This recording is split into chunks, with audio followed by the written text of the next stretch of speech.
ನಿಮಗೆಲ್ಲ ಬಾಲರಡ್ಡಿಯ ತೇರಿಗೆ ಸುಸ್ವಾಗತ. ಇವತ್ತು ದಿನಾಂಕ 3 ಮಾರ್ಚ್ 2026. ಇದು ಇವಾಗ ನೀವು ನೋಡ್ತಿರೋದು ಬಾಲಪ್ಪನ ದೇವಸ್ಥಾನ. ಇಲ್ಲಿ ಬಂದ್ಬಿಟ್ಟು ಲಕ್ಷ್ಮೀ ನರಸಿಂಹಸ್ವಾಮಿಯ ನಾಮಗಳಾದರೆ ಇಕ್ಕೊಂತಾರೆ. ಅದೊಂದು ಸಂಪ್ರದಾಯ, ಆಗಿನ ಕಾಲದಿಂದ ಬಂದಿರುವಂತಹ ಸಂಪ್ರದಾಯ ಆಗಿರ್ತೈತೆ.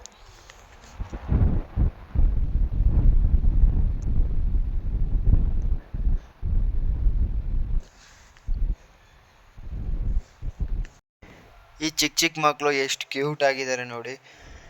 ಲಕ್ಷ್ಮೀ ನರಸಿಂಹಸ್ವಾಮಿಯ ನಾಮನ ಹಾಕ್ಸ್ಕೊಂತ ಇದ್ದಾರೆ ಹಣೆ ಮೇಲೆ. ಮತ್ತೆ ಇನ್ನೂ ಒಬ್ಬರ ಇದ್ದಾರೆ. ಇವ್ರು ನೋಡಿದ್ರೆ ಒಂದು ಅದ್ಭುತ, ಚೆನ್ನಾಗಿದೆ ಅಂದ್ಬಿಟ್ಟು ನಾನಾದರೆ ಇವ್ರನ್ನ ವೀಡಿಯೋಸ್ನಾದರೆ ಕ್ಯಾಪ್ಚರ್ ಮಾಡಿದೆ ನನ್ನ ಯೂಟ್ಯೂಬ್ ಚಾನಲ್ನಲ್ಲಿ ಪೋಸ್ಟ್ ಮಾಡೋಣ ಅಂತ. ಈಗ ನೋಡ್ತಿರೋದು ನೀವು ಈ ಬಾಲಪ್ಪನ ಸ್ವಾಮಿಯ ದೇವಸ್ಥಾನದ ಕಲ್ಯಾಣ ಮಂಟಪ. ಆದರೆ ನೀವು ನೋಡ್ತಾ ಇದ್ದೀರಾ ಎಷ್ಟೊಂದು ಜನಗಳು ತುಂಬೋಗಿದ್ದಾರೆ. ನೀವೆಲ್ಲ ನೋಡ್ಬೋದು. ನಾನು ಈಗಾದರೆ ಕೆರೆ ಕಟ್ಟೆ ಮೇಲೆ ಬಂದಿದ್ದೀನಿ ಇಲ್ಲಿಂದ ವೀಕ್ಷಣೆ ಮಾಡೋಕ್ಕೆ. ಆ ಜನಗಳೆಲ್ಲ ನೀವು ನೋಡ್ತಿರ್ಬೋದು. ಇಲ್ಲಿಂದ ಸರಿಯಾಗಿ ಅಷ್ಟೊಂದು ಜೂಮ್ ಆಗ್ತಿಲ್ಲ. ಈಗಾದರೆ ಅಲ್ಲಿ ಮಾರ್ತಿರುವಂಥ ಅಂಗಡಿಗಳು ನೋಡ್ಬೋದು. ಇದು ಎಂಟ್ರನ್ಸ್, ಮೈನ್ ದೇವಸ್ಥಾನದ ಲಕ್ಷ್ಮೀ ನರಸಿಂಹಸ್ವಾಮಿ ದೇವಸ್ಥಾನದ ಎಂಟ್ರನ್ಸು. ಜನಗಳು ಸಾಲಾಗಿ ನಿಂತ್ಕೊಂಡು ಕ್ಯೂ ಅಲ್ಲಿ ಕಾಯ್ತಾ ಇದ್ದಾರೆ ದರ್ಶನಕ್ಕೋಸ್ಕರ. ನಾನಾದರೆ ಬೇರೆ ದಾರಿಯಲ್ಲಿ ಒಳಗಡೆ ಆದರೆ ಬಂದೆ, ಬೇಗ ದರ್ಶನ ಪಡ್ಕೊಂಡು ಸ್ವಲ್ಪ ವೀಡಿಯೋಸ್ನ ಮಾಡ್ಕೊಂಡು ಹೋಗೋಣ ಅಂತ.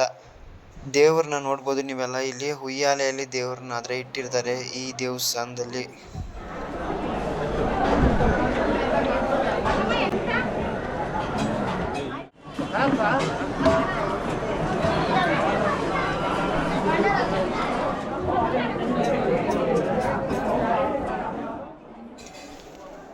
ನೀವೆಲ್ಲ ಕಮೆಂಟ್ ಸೆಕ್ಷನಲ್ಲಿ ಒಂದ್ಸರಿ ಲಕ್ಷ್ಮೀ ನರಸಿಂಹಸ್ವಾಮಿಯ ನಮಃ ಅಂತ ಬರೆದ್ಬಿಡಿ. ನೀವೆಲ್ಲ ಯಾರು ಈ ತೇರಿಗೆ ಬಂದಿದ್ದೀರಾ, ಬಾಲರಡ್ಡಿ ತೇರಿಗೆ, ಅವ್ರಿಗೆ ಕೂಡ ಒಂದ್ಸರಿ ತಿಳಿಸ್ಬಿಡಿ.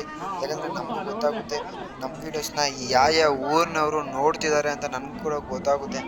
ಇವಾಗಾದ್ರೆ ನೀವು ದೇವ್ರ ದರ್ಶನ ಹತ್ರ ಪಡ್ಕೊಬಿಡಿ. ಇದಾದಮೇಲೆ ಈ ದೇವಸ್ಥಾನದ ಹಿಂದ್ಗಡೆ ಇನ್ನೊಂದು ದೇವ್ರು ಕೂಡ ಇದೆ. ಅದನ್ನು ದರ್ಶನ ಈ ಥರ ಇದೆ ಒಳಗಡೆಗೆ. ಇವಾಗೆಲ್ಲ ಈ ಥರ ಜಾತ್ರೆಗಳನ್ನ ಅಲ್ಲಿ ಈ ತೇರಿನಲ್ಲಿ ಜನಗಳು ಯಾವ ಥರ ಸೇರಿದ್ದಾರೆ ನೀವೆಲ್ಲ ಗಮನಿಸ್ತಿರ್ಬೋದು. ತೇರನ್ನ ಎಳೆಯೋಕ್ಕಿಂತ ಮುಂಚೆ ಯಾವ ಥರ ಪೂಜೆ ಮಾಡ್ತಿದ್ದಾರೆ. ಕುಂಬಳಕಾಯಿಯನ್ನು ಪೂಜೆ ಮಾಡಿ ಮತ್ತು ಅದನ್ನು ಒಡೆದು ಎಲ್ಲ 4 ರಥದ ಚಕ್ರಗಳ ಮುಂದ್ಗಡೆ ಆದರೆ ಆ ಕುಂಬಳಕಾಯಿ ಒಡೆದಿರುವಂಥ ಪೀಸ್ಗಳನ್ನ ಇಟ್ಟು ಇವಾಗಾದರೆ ದೇವ್ರನ್ನಾದರೆ ಮೇಲಕ್ಕೆ ಕೊಡೋಕ್ಕೆ ಸಿದ್ಧತೆ ಮಾಡ್ಕೊತಾ ಇದ್ದಾರೆ. ದೇವ್ರನ್ನ ಇಲ್ಲಿಂದ 3 ರೌಂಡು ಹಾಕ್ಸ್ಬಿಟ್ಟು ಮೇಲಕ್ಕೆ ಕೊಟ್ಬಿಟ್ಟು ಪೂಜೆ ಮಾಡಿಬಿಟ್ಟು ರಥವನ್ನು ಎಳೆಯೋಕ್ಕೆ ಪ್ರತಿಯೊಬ್ಬರು ಸ್ಟಾರ್ಟ್ ಆದರೆ ಮಾಡ್ತಾರೆ. ಎಲ್ರ ಬಾಯಲ್ಲಿ ನೀವೆಲ್ಲ ಗಮನಿಸ್ತಿರ್ಬೋದು, ಗೋವಿಂದ ಗೋವಿಂದ ಅಂತ ಕೂಗ್ತಿರ್ತಾರೆ. ಹೌದು, ರಥವನ್ನು ಎಳೆಯೋ ಸಮಯದಲ್ಲಿ ಈ ದೇವಸ್ಥಾನದಲ್ಲಿ ಯಾವುದೇ ಲಕ್ಷ್ಮೀ ನರಸಿಂಹಸ್ವಾಮಿ ತೇರನ್ನ ಎಳೆಯಬೇಕಾದ್ರೆ ಪ್ರತಿಯೊಬ್ಬರು ಗೋವಿಂದ ಗೋವಿಂದ ಅಂತ ಕೂಗ್ತಾನೆ ಇರ್ತಾರೆ. ಇವಾಗಾದರೆ ಶುರು ಹಚ್ಕೊಂಡಿದ್ದಾರೆ ನಮ್ಮ ಭಕ್ತಾದಿಗಳು ಎಲ್ಲರೂ. ನಾನು ಕೂಡ ರೆಡಿ. ಇವೆಲ್ಲ ದೇವಸ್ಥಾನದ ಒಳಗಡೆ ದೃಶ್ಯಗಳು ನೀವು ನೋಡ್ತಿರ್ಬೋದು. ಹೂಗಳಿಂದ ಯಾವ ಥರ ಅಲಂಕಾರನ ಮಾಡಿದ್ದಾರೆ ಅಂದರೆ ವರ್ಷಕ್ಕೆ ಒಂದೇ ಸಲ ಗೆಲ್ಲುವಂಥ ಈ ತೇರು, ಈ ಜಾತ್ರೆ ನೋಡೋದಕ್ಕೆ ತುಂಬ ಜನ ಭಕ್ತಾದಿಗಳು ಬರ್ತಾರೆ. ಅದಕ್ಕೋಸ್ಕರ ತುಂಬ ಅದ್ಭುತವಾಗಾದರೆ ಹೂವಿನ ಅಲಂಕಾರಗಳು ಮಾಡಿರ್ತಾರೆ. ಈ ರಥಕ್ಕೂ ಕೂಡ, ಈ ತೇರಕ್ಕೆ ಕೂಡ ನೀವೆಲ್ಲ ನೋಡ್ತಿರ್ಬೋದು ಯಾವ ಥರ ಹೂವಿನ ಅಲಂಕಾರಗಳು ಮಾಡಿದ್ದಾರೆ. ನಮ್ಮ ಹಿಂದುವನ್ನು ರೆಪ್ರೆಸೆಂಟ್ ಮಾಡುವಂತಹ ಧ್ವಜಗಳು ಕೂಡ ಹಾಕಿದ್ದಾರೆ. ನೀವೆಲ್ಲ ಗಮನಿಸ್ತಿರ್ಬೋದು. ಅಲ್ಲಿ ಜನಸಾಗರ ಅಂತಲೇ ಹೇಳ್ಬೋದು. ಇವತ್ತು ನಾವು ತುಂಬ ಜನ ಪೊಲೀಸರವ್ರು ಕೂಡ ಬಂದು ಕೋಆಪ್ರೇಟ್ ಆದರೆ ಇಲ್ಲಿ ಮಾಡ್ತಿರ್ತಾರೆ. ಅವರಿಗೆಲ್ಲ ತುಂಬ ಧನ್ಯವಾದಗಳು.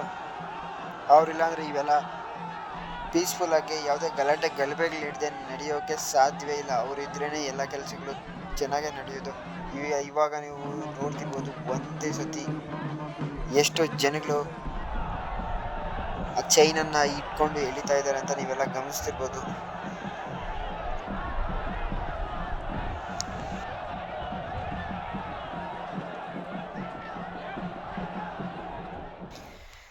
ಇವಾಗ ನೀವು ನೋಡ್ತಾ ಇದ್ದೀರಾ ಬಾಲರಡ್ಡಿ ತೇರು. ಇದು ಎಲ್ಲಿದೆ ಅಂದರೆ ನಮ್ಮ ಮಂಚೇನಹಳ್ಳಿಯಿಂದ ಜಸ್ಟ್ ಒಂದು 4-5 ಕಿಲೋಮೀಟ್ರಲ್ಲಿ ಲೊಕೇಟ್ ಆಗಿರುವಂತಹ ಬಾಲರಡ್ಡಹಳ್ಳಿ, ಚಿಕ್ಕಬಳ್ಳಾಪುರ ಜಿಲ್ಲೆ.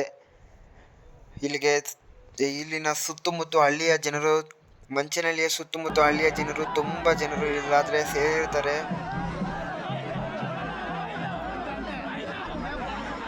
ಈ ನಮ್ಮ ಪಾರಂಪರಿಕ ಟ್ರೆಡಿಷನಲ್ ಏನಿರ್ತೈತೆ ಅದನ್ನು ಅಳವಡಿಸ್ಕೊಂಡು ಬಂದಿರ್ತಾರೆ ಆಗಲಿಂದ.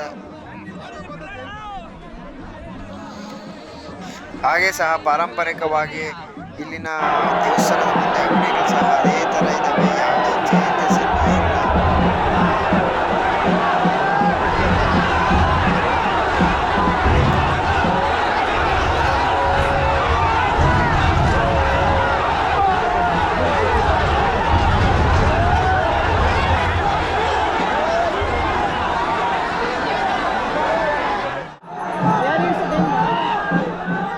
ನನಗೂ ತುಂಬ ಖುಷಿ ಆಗ್ತಾ ಇದೆ, ಯಾಕಂದರೆ ನಮ್ಮ ಮನೆ ದೇವರು ಶ್ರೀ ಲಕ್ಷ್ಮೀ ನರಸಿಂಹಸ್ವಾಮಿನ ನೋಡೋದಕ್ಕೆ ನಾನು ಸಹ ಬೆಂಗಳೂರಿಂದ ಆದರೆ ಬಂದಿದ್ದೀನಿ. ಎಲ್ಲ ಯಂಗ್ಸ್ಟರ್ಸು, ತುಂಬ ಜನ ಯಂಗ್ಸ್ಟರ್ಸ್ ಆದರೆ ನಮ್ಮ ರಥನ ಎಳಿತಾ ಇರೋದು.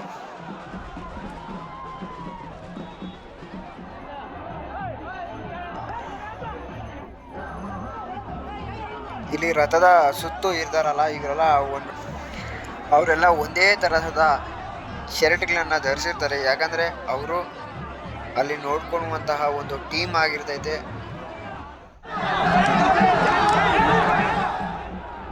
ಅಂದರೆ ಅವರು ಎಕ್ಸ್ಪೀರಿಯನ್ಸ್ಡ್ ಪರ್ಸನ್ಸು, ರಥದ ಸುತ್ತಮುತ್ತ ಇರೋರು.